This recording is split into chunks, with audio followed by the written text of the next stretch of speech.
बिस्मिल्लाहिर्रहमानिर्रहीम अस्सलामु अलैकुम वरहमतुल्लाहि वबरकातुहू। Mathematics for class 9th and 10 student, ये हमारा लेक्चर नंबर 31 है और यूनिट नंबर 1 की मिसलेनियस एक्सरसाइज को हम डिस्कस करेंगे इंशाअल्लाह ताला। इस लेक्चर के अंदर हम मिसलेनियस एक्सरसाइज के 12 में से 6 पहले क्वेश्चंस को डिस्कस करेंगे और फिर इंशाअल्लाह ताला नेक्स्ट लेक्चर के अंदर रिमेनिंग 6 क्वेश्चंस को डिस्कस करेंगे। स्टूडेंट, मिसलेनियस एक्सरसाइज जिसको मुतफर्रिक सवालात कहा जाता है, ये पूरा चैप्टर जब आपने अच्छा सा समझ लिया, अब मुतफर्रिक सवालात को अब आपने खुद करना है। मैं बहुत से बहुत हिंट्स दूंगा और आपने कोशिश करनी है कि इसको खुद सॉल्व करें।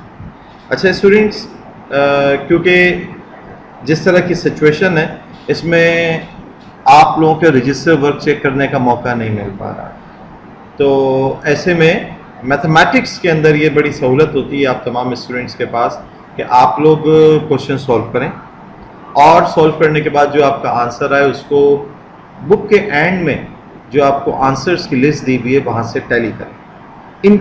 अगर आपका जवाब बुक के एंड में दिए हुए जवाब से टैली नहीं करता तो लाजमी व्हाट्सएप ग्रुप के एडमिन को मैसेज करके मुझ तक ये अपना क्वेश्चन पहुंचाएं, सॉल्यूशन पहुंचाएं, ताकि आपकी करेक्शन की जा सके या अगर कोई कॉन्सेप्ट की गलती है उसको ठीक किया जा सके। तो इस मिसलेनियस एक्सरसाइज में भी आपको यही स्ट्रेटजी फॉलो करनी है। हिंट मैं आपको दूंगा, क्वेश्चन सॉल्व करें और कोशिश करें कि अपने आंसर को पहले at the end of the book जो दिया हुआ है सोल्यूशन आंसर दिया हुआ है उससे मैच करें। इन केस अगर मैच नहीं होता तो पहली अटेम्प्ट तो आपने खुद ही करनी है कि किताब वाला आंसर क्यों नहीं आ रहा, जो करेक्ट आंसर है वो क्यों नहीं आ रहा, उसको आपने कोशिश करनी है कि ठीक कर लें। और फिर भी अगर वो ठीक नहीं होता देन आप मुझसे गाइडेंस ले सकते हैं कि ये कैसे ठीक करना। तो आइए मिसलेनियस एक्सरसाइज 1 की तरफ बढ़ते हैं, लेकिन उससे पहले हम कुछ थ्योरेटिकल कॉन्सेप्ट्स को डिस्कस करेंगे। स्टूडेंट, आपकी किताब का जो पहला सफ़ा है, बिल्कुल इब्तदाई सफ़ा, वहाँ पर आपने देखा होगा कि some important sets of numbers दिए गए हैं। एक रिवीजन के तौर पे ही है ये, आप छोटी क्लासेस से जान रहे हैं कि आपने इस चैप्टर में कौन कौन से सेट्स यूज़ किए। Set of natural numbers capital N से रिप्रेजेंट किया जाता है 1 2 3 ऑनवर्ड्स, 1 से शुरू होता है, ठीक है, बगैर पॉइंट्स वाले नंबर हैं, 0 से नहीं शुरू हो रहा। सेट ऑफ होल नंबर्स 0 से शुरू हो रहा है और फिर उसके बाद नेचुरल नंबर जैसे नंबर्स हैं। नेगेटिव नंबर्स ना नेचुरल में थे ना होल में। ऐसे सेट ऑफ इंटीजर्स, इसमें 0 भी है, +1 +2 +3 भी है, -1 -2 -3 भी है, ऑनवर्ड्स। ये right and left both side में मूव कर रहा है। तो इसी के अंदर बहरहाल फिर दो मजीद सेट्स में स्प्लिट इसको किया जाता है। एक Z+ बना दिया जाता है और एक Z-, ठीक है, जिसमें Z+ में तमाम पॉजिटिव इंटीजर्स आ जाते हैं जिसमें 0 शामिल नहीं है, और Z- में तमाम नेगेटिव नंबर्स आ जाते हैं जिसमें 0 शामिल नहीं है। Set of positive prime numbers, ये भी डिस्कस हुआ। ये वो तमाम नंबर्स हैं जिनके सिर्फ 2 ही फैक्टर्स होते हैं, अपने आप के अंदर टेबल में आते हैं या 1 के टेबल में आते हैं। तो ये प्राइम नंबर्स का सेट 2 3 5 7 11 के बाद क्या आएगा स्टूडेंट? 13 वो नंबर है जो कि सिर्फ 2 फैक्टर्स रखता है, 1 के टेबल में आता है या 13 में। और 13 के बाद क्या है जी बताइए ज़रा? 14 नहीं है, 15 नहीं है, 16 नहीं है, 17 वो नंबर है जो कि प्राइम नंबर है, ठीक है। इसी तरीके से set of odd numbers, positive negative odd numbers mention हुए हैं। Set of even numbers, positive negative even numbers, 0 भी इवन के अंदर शुमार होता है। सेट ऑफ रेशनल नंबर्स की बात की जाए, ये थोड़ी सी ऐसी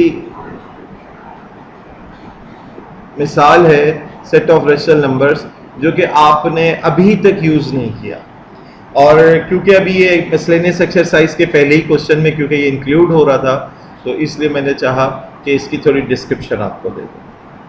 तो set of rational numbers Q किसके बराबर होता है?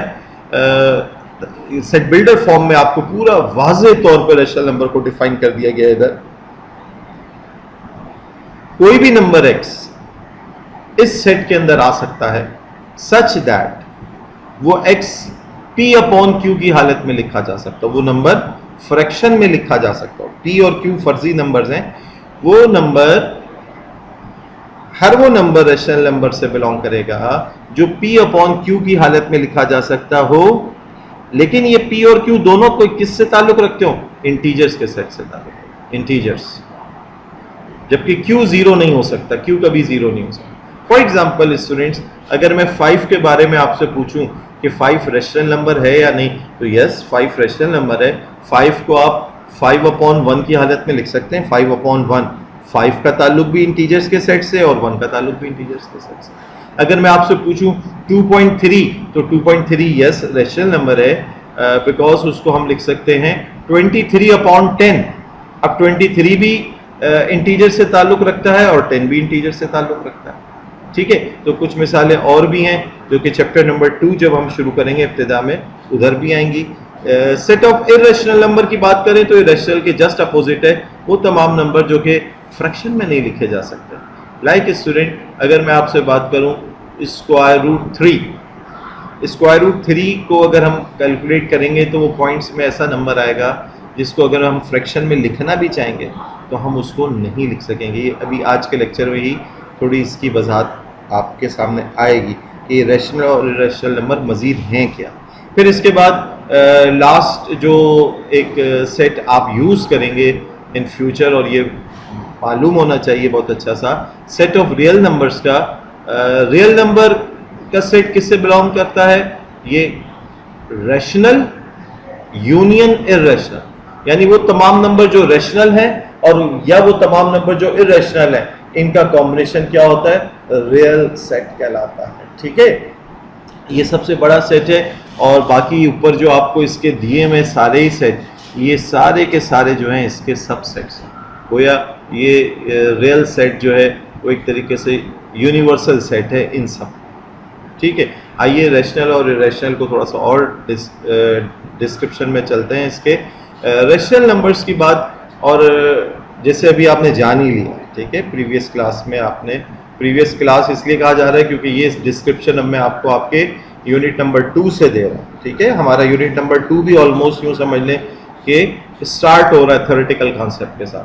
तो we have learned in previous class, या यूँ कह लें अभी प्रीवियस स्लाइड के अंदर हमने ये बात जान ली कि every integer and the fraction which can be written in the form. अच्छा, तमाम इंटीजर्स भी रैशनल में आ जाते हैं। इसी तरीके से वो तमाम नंबर्स जो कि p/q की हालत में लिखे जा सकते हैं, वेयर p और q दोनों का ताल्लुक किससे हो? z से ताल्लुक रखता है, और q जीरो ना हो तो वो रैशनल नंबर कहलाता है। इसमें सबसे पहले स्टूडेंट टर्मिनेटिंग डेसिमल फ्रैक्शंस भी आते हैं। टर्मिनेटिंग जो एक लिमिट एंड रखती हैं, लिमिट, जैसे फॉर एग्जांपल 25.01। अब आप पॉइंट हटाएंगे, डिनोमिनेटर में 1 लगाएंगे और इस 2 डिजिट के बदले में नीचे 0 लगा देंगे, तो 2501/100, ये एक ऐसा नंबर है जो कि गोया p/q की हालत में लिखा हुआ है। 2501 का ताल्लुक भी इंटीजर से है और 100 का ताल्लुक भी इंटीजर से, तो ये क्या हुआ? रैशनल नंबर हुआ। ऐसे 0.2458 टर्मिनेटिंग, मतलब 8 के बाद बात खत्म हो गई, अब आगे डिजिट्स नहीं है। तो टर्मिनेटिंग डेसिमल फ्रैक्शन को आप ऐसी फ्रैक्शन में लिख सकते हैं जिसमें न्यूमरेटर भी इंटीजर्स होता है और डिनोमिनेटर का ताल्लुक भी इंटीजर्स होता है। तो ये टर्मिनेटिंग डेसिमल फ्रैक्शंस जितनी भी होंगी वो क्या कहलाएंगी? Rational number कहलाएंगी। अब देखिए, टर्मिनेटिंग ना हो लेकिन क्या हो? रिकरिंग हो, बात खत्म नहीं हो रही। ये देखिए 0.33333333 चल रहा है, 0.33 खत्म नहीं हो रहा। तो ऐसे में क्या होगा स्टूडेंट? ये सादा हालत नहीं है, इसको आप फ्रैक्शन में इतनी आसानी से नहीं लिख सकते। हाँ, अलबत्ता क्लास 7 में आपने पढ़ा हुआ है, इसका एक प्रोसीजर है, उस प्रोसीजर के तहत आप इसको फ्रैक्शन में लिख सकते हैं। ये 1/3 लिखा जा सकता है, 1/3। अब 1 का ताल्लुक भी इंटीजर्स के सेट से, 3 का ताल्लुक भी इंटीजर्स के सेट से। ऐसे 0.1666666 एक खास पैटर्न रिपीट हो रहा है। ये देखिए 0.142857 के बाद 1428572, ये दोबारा ये शुरू हो रहा होगा 0.090909। तो ये जो रिकरिंग डेसिमल फ्रैक्शंस होती हैं, ये भी एक खास प्रोसीजर के तहत फ्रैक्शन में लिखी जा सकती हैं, और ऐसी फ्रैक्शन में आती हैं ये जब आप देखेंगे तो न्यूमरेटर भी इंटीजर्स होगा, सेट से बिलोंग करता होगा, डिनोमिनेटर भी इंटीजर के सेट से। और अगर आप 1/7 कैलकुलेटर में ही भले से डिवाइड करके देख लें, आपको ये फिगर नज़र आ रही होगी। 1/11 डिवाइड करके देख लें, फिगर नज़र आ रही होगी। तो वो तमाम फ्रैक्शंस वो जो कि रिकरिंग डेसिमल फ्रैक्शंस हैं, that are also rational numbers. ठीक है, अब हम बात करते हैं इर्रेशनल की। तो स्टूडेंट इर्रेशनल नंबर की अगर हम बात करें तो नॉन रिकरिंग, जिसमें रिपीटेशन नहीं हो रही है, खास पैटर्न रिपीट नहीं हो रहा, और नॉन टर्मिनेटिंग, वो टर्मिनेट भी नहीं होती। तो वो ऐसी फ्रैक्शंस जो हैं वो क्या कहलाती हैं, इर्रेशनल नंबर्स कहलाते हैं। उनको आप फ्रैक्शन में नहीं लिख सकते, या उनको आप इस हालत में नहीं लिख सकते P अपॉन Q की हालत में, सच दैट कि P और Q दोनों का ताल्लुक इंटीजर से हो और Q नॉट इक्वल टू 0। तो ये तो रैशनल और इर्रेशनल की कुछ मिसालें आपके सामने रखी गई।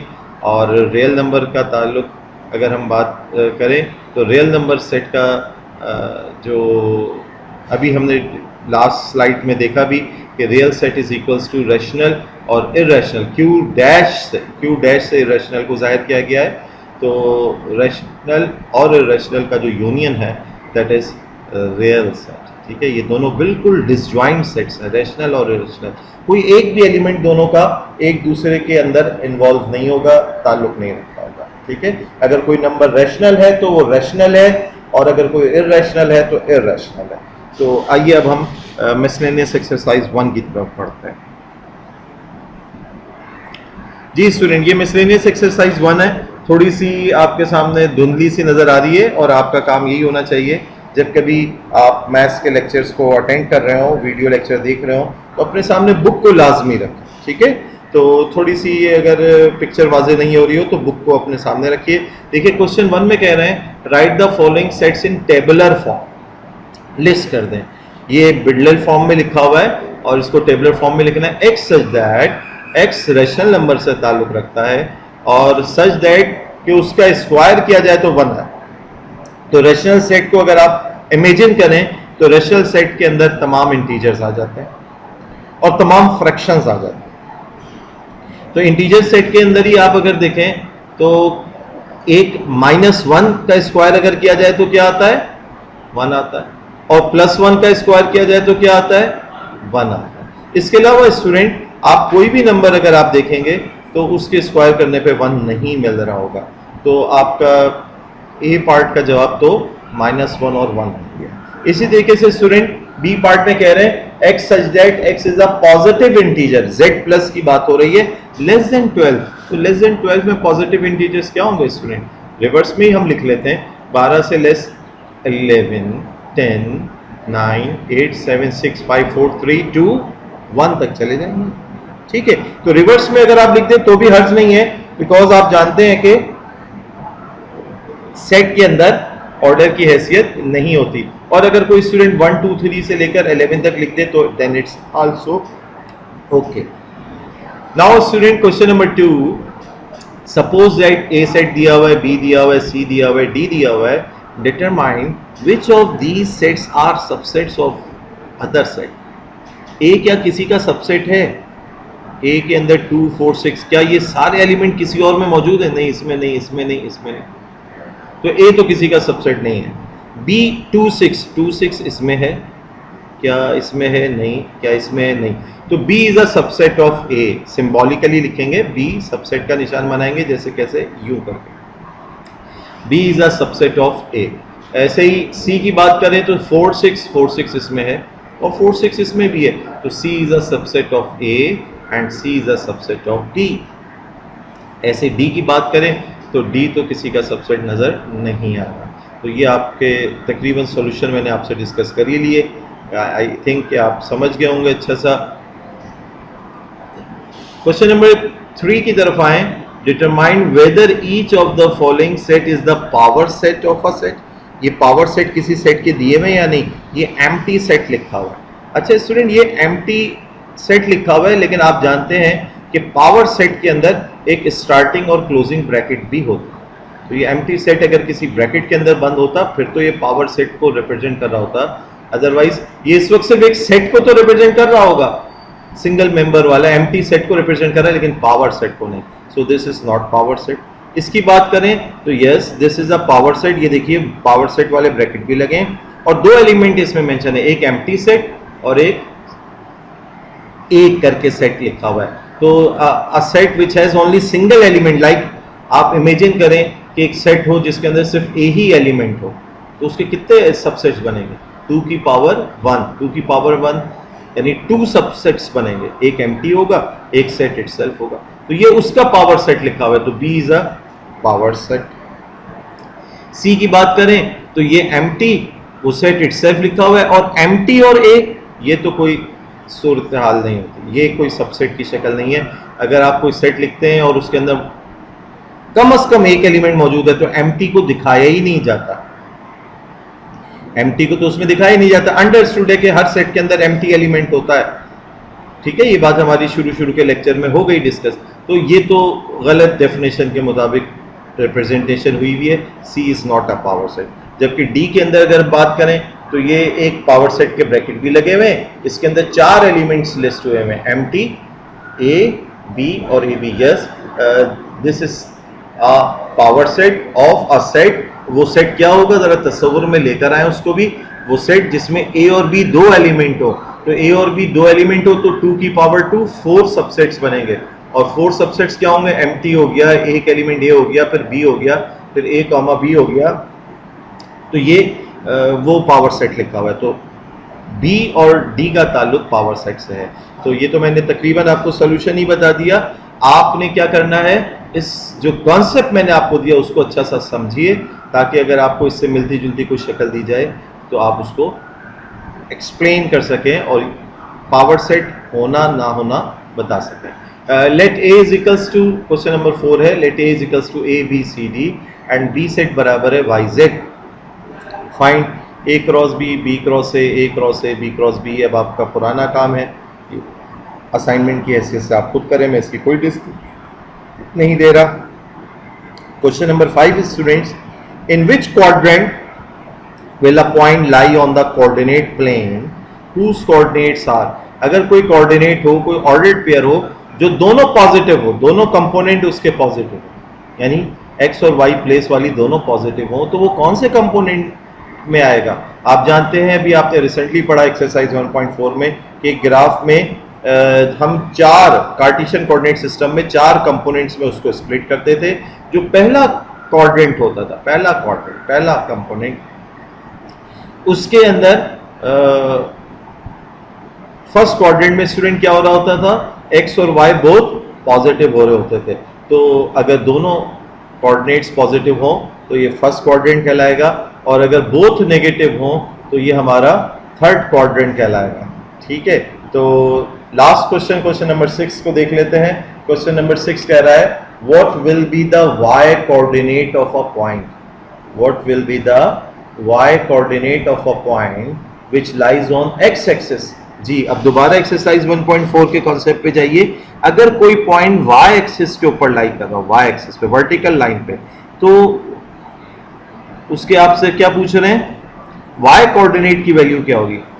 What will be the Y coordinate of a point which lies on x axis. X axis वाली बात कर रहे हैं। अगर एक्स एक्सिस के ऊपर कोई पॉइंट लाई कर रहा हो तो वाई की वैल्यू क्या होगी? वाई की वैल्यू स्टूडेंट्स क्या होगी, आप बताइए। अगर आप सीधी सीधी उस हॉरिजॉन्टल लाइन पे मूव कर रहे हैं एक्स एक्सिस पे, जिसपे ओरिजिन भी आ रहा है, तो ना आप अप साइड जा रहे हैं ना डाउन साइड, तो y की वैल्यू क्या रही? 0 रही। तो through out the x axis y की वैल्यू क्या होती है? 0। ऐसे ही सेकंड पार्ट में आपसे कह रहे हैं कि what will be the x coordinate, x की वैल्यू क्या होगी? अगर कोई पॉइंट y एक्सिस पे लाई कर रहा है तो वर्टिकल लाइन पे अगर कोई पॉइंट लाई कर रहा हो जिस पे ओरिजिन भी आ रहा होता है, तो ना आप राइट जा रहे हैं ना लेफ्ट जा रहे हैं, ओरिजिन पे ही ऊपर और नीचे मूव कर रहे हैं, वो पॉइंट y एक्सिस पे ही अगर मूव कर रहा है तो x की वैल्यू क्या होगी? 0 होगी, ठीक है। तो आज की क्लास में हमने ये पहले 6 क्वेश्चन डिस्कस किए। आप फ़ौरन से अपने रजिस्टर पे इसको मेंटेन कर लें, और कोई कन्फ्यूजन हो तो आप पूछ सकते हैं, ठीक है। जज़ाकल्लाहु खैर, सी यू नेक्स्ट टाइम इंशाअल्लाह। अस्सलामु अलैकुम वरहमतुल्लाहि वबरकातुहू।